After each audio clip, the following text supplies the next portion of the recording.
रजत की मां को अर्श दिया धक्का। जी हाँ दोस्तों, रजत काफ़ी ज़्यादा परेशान है क्योंकि सभी ने वो सच्चाई सामने ला दी जो वो सोच रहा था। साबित हो गया कि सही रजत और आस्का की ही बेटी है। ऐसे में वो सोचता है हमें सभी को थैंक यू बोलना चाहिए, जिसके लिए वो सब एंगल प्रयास करता है कि आखिर मैं उसको किस तरह से थैंक यू बोलूँ, क्योंकि वो तो मेरी बात सुनेगी नहीं और हर एक बात को मजाक बना देती है। तभी वहाँ पर जो है सभी आ जाती है। तब वो सोचने लगता है कि क्या मैं अभी थैंक यू बोल दूँ। फिर सोचता है कि कैसे बोलूँ। तभी सभी को पता चल जाता है कि वो जो है थैंक यू बोलने के लिए इतना परेशान है। तो बोलते हैं थैंक यू हमें बोलने की जरूरत नहीं है, अगर आप बोलना ही चाहते तो अपनी बेटी को बोलिए, जिसको आप बाप होकर उसको इग्नोर कर रहे हैं। मैं उसकी माँ तो नहीं ओरिजिनल, लेकिन उसकी हर एक फीलिंग को समझती हूँ। इसीलिए रजत आपको मैं बोल रही हूँ कि आपको जो कागज़ की ज़रूरत है ये तो ज़रूरत ही नहीं पड़ती, क्योंकि आप उसकी बाप हो। आपको फीलिंग समझनी चाहिए, उसको आप बचपन से पाले हैं। ऐसे में आप अभी भी उसको समझ नहीं पाए हैं, जहाँ पर सभी जो है उसके दिमाग खोल देती है। तभी रजत को और ज़्यादा बुरा लगता है जब सभी चिल्ला चिल्ला के बोल रही होती है कि आप उसके बाप कहलाने के हकदार नहीं हैं। ऐसे में रजत ये सोच रहा होता है कि मेरी छोटी सी गलती पर ये कितना बड़ा सवाल उठा रही है। ऐसे में वो कहती है कि ठीक है, आपको जो करना है कीजिए, लेकिन हाँ, ऐसे में आपको ये कभी सोचना ही चाहिए था। इधर दूसरी तरफ में आस्का का इंटरव्यू देने वाला होती है, क्योंकि उसके घर में उसको एक सच्ची माँ और कितनी दुख भरी माँ है वो कहानी को दिखाना होता है। लेकिन उसकी बहस हो जाती है जो इंटरव्यू लेने वाली थी उसी से। दोनों के बीच ऐसा बहस होता है जिसे देखकर अर्श परेशान हो जाता है। सोचता है कि आखिर अब इन लोगों को कैसे मैं हैंडल करूं। दोनों को डांट लगाता है कि आप लोगों को काम करना है या फिर बहस करना है। आप लोग दोनों को मैं बोल रहा हूँ अच्छी तरह से काम करो और जल्दी से इंटरव्यू क्लियर करो। तभी वो जो है इंटरव्यू के लिए वहाँ पर आ जाती है, जहाँ सवाल खड़ी करती है आस्का के सामने, और आस्का उसका जवाब देने ही वाली होती है। लेकिन वहाँ पर पहुँच जाती है भाग्यश्री और उसका जो है सवाल के जवाब को चार चांद लगा देती है। और वो जो इंटरव्यू देना चाहती है, सारे इंटरव्यू में ऐसा सवाल खड़ा करती है, उसकी बोलती ही बंद हो जाती है। कहती तू माँ बनने के लायक नहीं है। जो 6 महीने बच्ची को छोड़ कर भाग जाए वो माँ कहलाने के लायक कैसे हो सकती है। अरे तू माँ क्या, तो बेशरम है। यहाँ पर अर्श को बहुत ज़्यादा गुस्सा आ रहा होता है और उंगली उठाता है। तभी वो भी गुस्सा करती है, तुमको पुलिस को बुलाना है बुला ले, क्योंकि यहाँ पर अर्श बहुत ज़्यादा उतावला होकर बोलता है मैं आपको जेल में भिजवा दूंगा। वो कहती जो तुमको करना है कर ले, लेकिन आज मैं सबके सामने पोल खोल कर ही रखूँगी।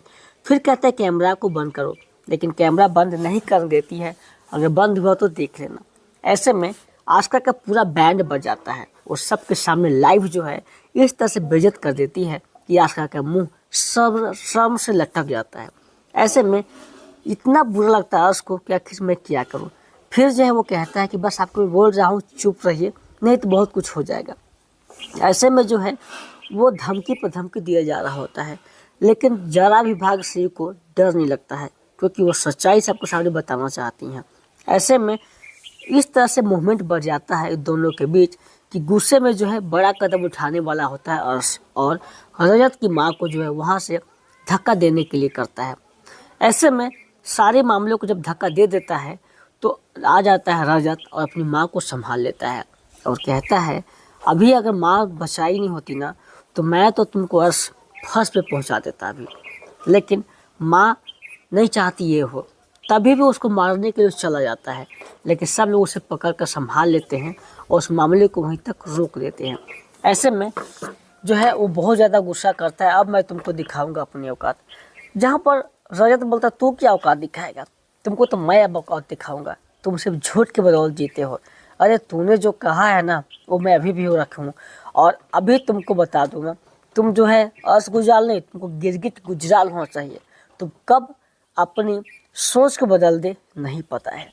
ऐसे में इस समय मैं तुम्हारी सोच को ना उल्टा कर देने वाला हूँ, और तुमको लगता है क्या है, तो मेरे पास वो सच्चाई है और आज तुम्हें सामने खुलासा लाइव में कर देंगे।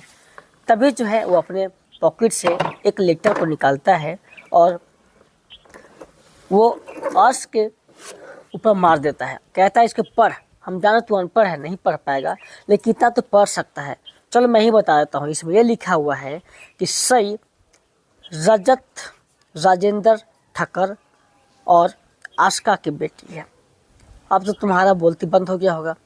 ऐसे में ऐसी बेइज्जती उससे बर्दाश्त नहीं होती है और आस्का को भी बहुत बुरा लग रहा होता है, जहाँ पर रजत इतना ज़्यादा उसको इंसल्ट कर देता है कि उसको मुंह उठाने के लायक नहीं होता है। कहता है कि अगर तूने अगली बार से ऐसे किया ना तो मैं तुमको एक भी कसर छोड़ूंगा नहीं, और हाँ सतर्क हो जा, नहीं तो बहुत कुछ तुम भुगतने के तैयार हो जा।